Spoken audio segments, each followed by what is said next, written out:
or a peaceful woman. That's why if you look at her picture, look at her woman. Very peaceful. You know when I get a second, she will leave this for you. On her apology. Third point. You will wait and you can manage very and another is going to end. Fourth point. One people think you're gonna be home well. You're gonna be home somebody get made them one car. You're gonna go on a man here. I got see another one there. She gave all. Over the night, the man he makes a party you. So I think she did wonderful when she was alive. If you not only have problem, you don't if you only have problem, okay, you don't smile in your account one-on-one. She will give you a listening ear. She will do this. But yesterday they say listening ear. Get it. You know, as a priest, sometimes, I will know you very well. You control the world. If you don't control yourself, you will make you day. In the end, you end up in misleading them. But when you have German control, you don't want. But I want to tell you, he has a very big loss for us. Actually, it's so mad world. I'm not saying it because she's related to me, but I'm saying what I think I don't think that I won't be very good to those women. But I want to ask you a question. I ain't never did that ever. Actually, getting out of the getting out of the mind you, when you die, breathing out to people, all of them will start singing up. Na the Manuka, who can I baby in our home? On a garden and can be the the Manuka. Also, to the Father in our home. Also, to the natural beauty of Palace in our home. Why are you Maria? Or that's a book, I'm going out. I want to big at all. You are scared of your name, your life. Once you die. They will speak God. Just fear in the back of your mind. Even if you are in a garbage, the man of Mapa, and open the edge of I am the edge of I remember one man who was a villager, Mampona, no Indian, who came all over to make a pass. But that was also the man celebrates now, the natural matter. Honestly, when I came back, yes, the Lord said, He made her walk around. When I very desperate on another man here, which was man on a lot of nonsense, and this man never died. I want to tell you, you will die one day. You cannot run away from it. More than why the man is natural why. Of your years already, on our move for those 2 years, or sit down. They will smile. I got joy and say, we'll go, yeah, I'm go. You will go. Yeah, that's why I'm mad. Because we are doing that. Nobody else will go. What do you like? People can't see you when you're not when you're not when you're but we don't understand. I'm about to say that I do. But yes, I what's down. I will do.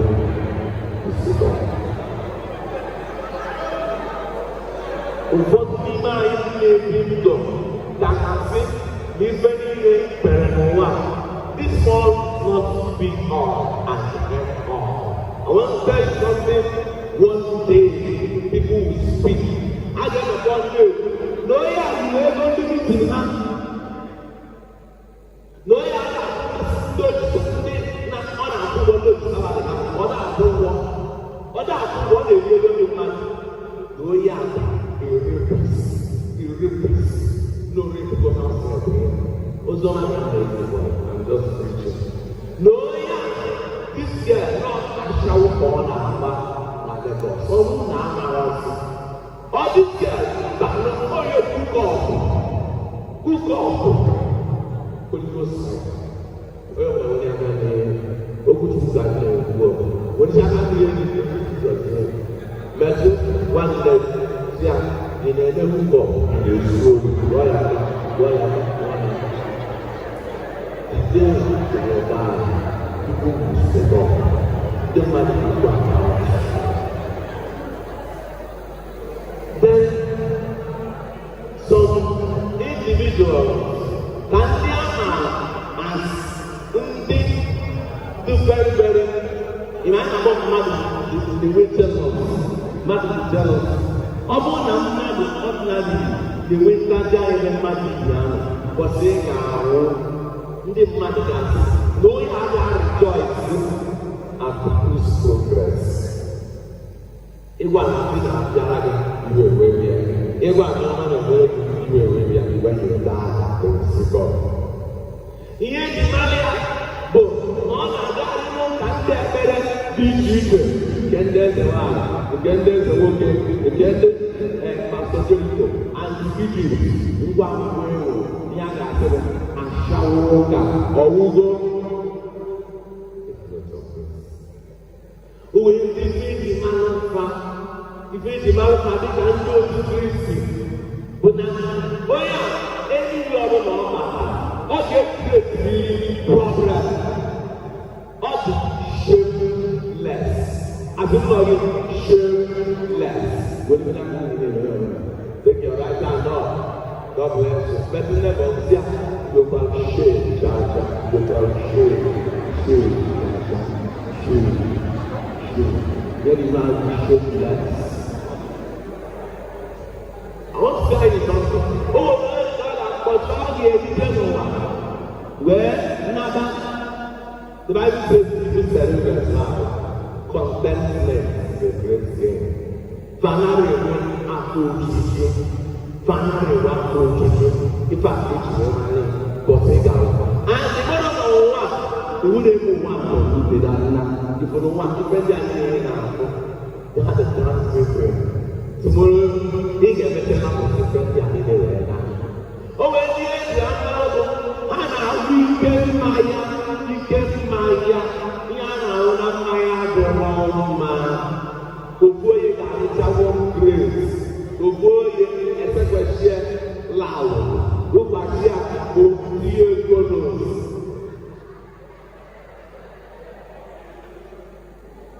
I went for a burial, a funeral in Anambra State, and this happened to be a very beautiful young lady who died.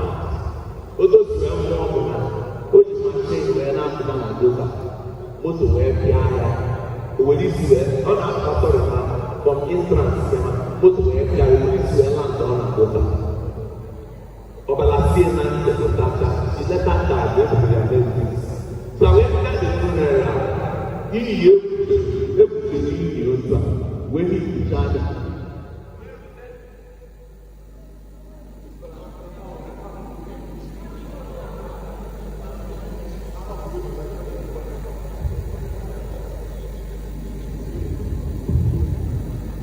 wee kutere na ihe na mkparado na ebute na wee igbo ayọ ha n'ụmụ anyị nyere igbo ego olu ọ ga-akpụkpọ aka mana esere ya ha wee weta osisi gbọwa ya were wee kpado ugbu ahụ otu a lụ ya n'akụkụ ya ọ bụrụ otu a ozi ya I can't remember in my answer that the girl said he woke me back.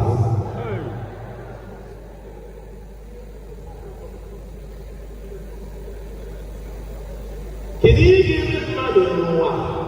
What is the Maya? You know, Maya told me that he is married to me. I'm a woman. This I will be doing Maya.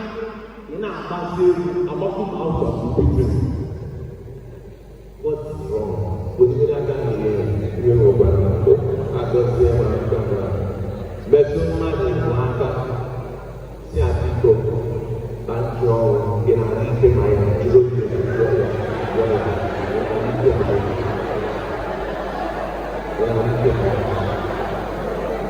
It's very, very important. Now, I want to tell you what is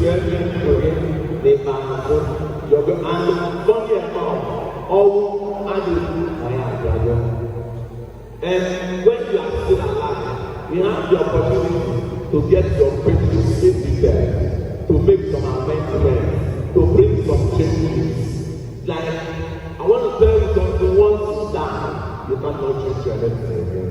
You cannot. Now you are still alive, you can make some amendments, advance yourself, go into yourself. Don't have to back of your mind that this world is not be all and all.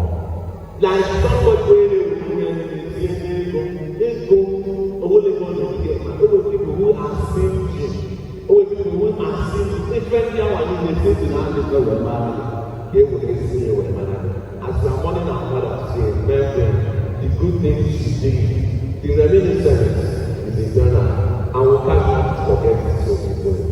I want you to know that for seeing can you not see that you're doing well? Remember, voice of the voice. The voice of the people is the voice of God. And all the eyes on God is the voice of God. And besides, imagine the word you come about my life. Can you make the effort to pass on humanity so that our names will be recorded on the protocols and on the history. Ọbụna anyị amawa mbọ ọma ezigbo mkpa ebe anyị ga-ebi ahụ anyị aja ntịkwa wike da mmekere ezi ma ọ bụrụ otu ise aka nke ihe ga-ayọ dasị abụ okwu ya. Let me tell you, o nwere akụkọ alịrịba na olulu igozi ya ka bondage ike eke ndị ọmọọsa maka o nwere sọmari friend esi ụgbọ boy ọ natara aka ọma ya wòlú ka awusa ẹkẹ ya ìfẹ̀jì malaba anara yẹ wòlú ní ẹ̀fà aka tí wòlé tí wòlé wò n'ala.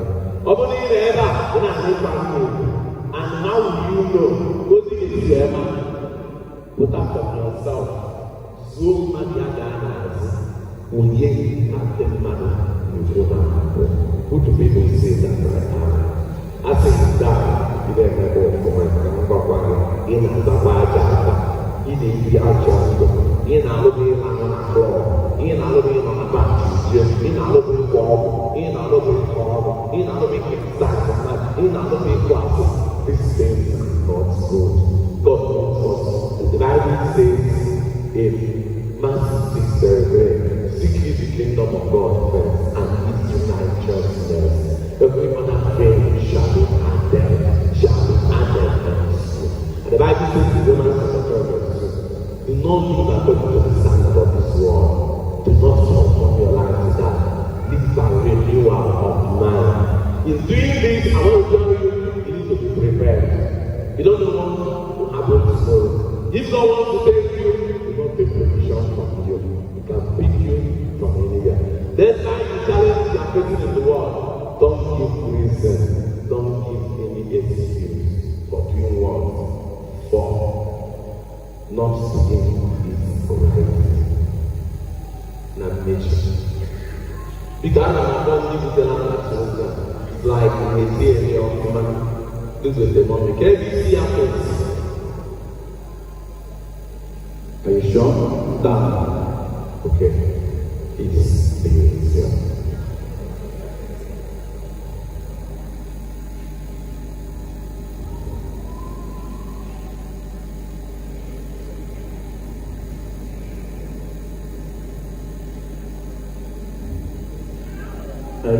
Дизель маленьким капцем коммуна войны, врачали ученикам каждого года и Болгарии.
ekele mmadụ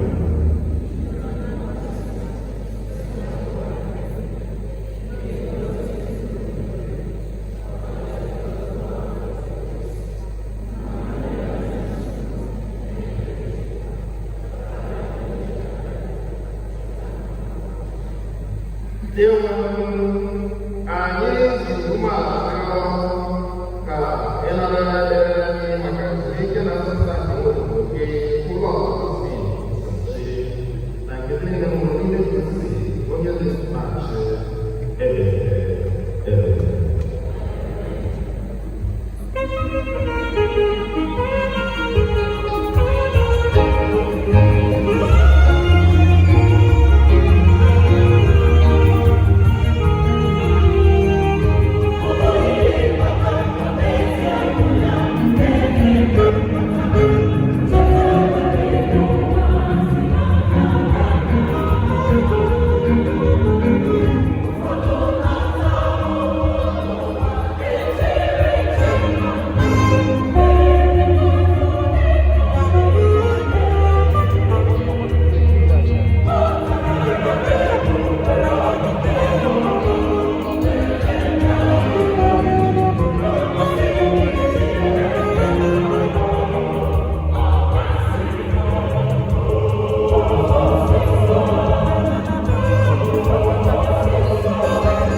We're going to go so much Canadian.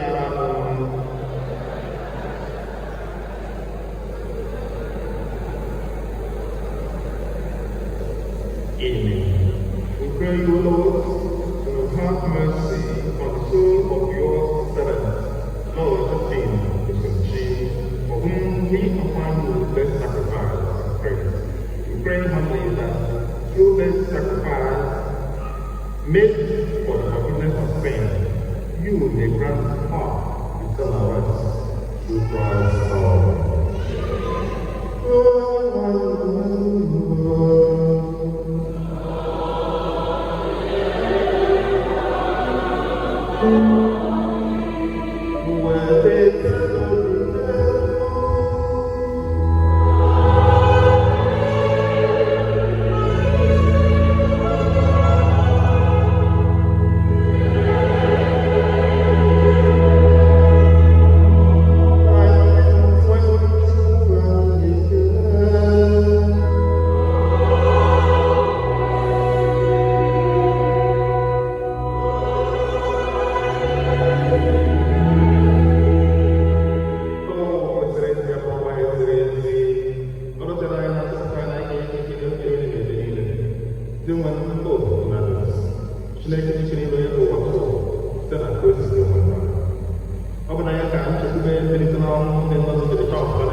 Now,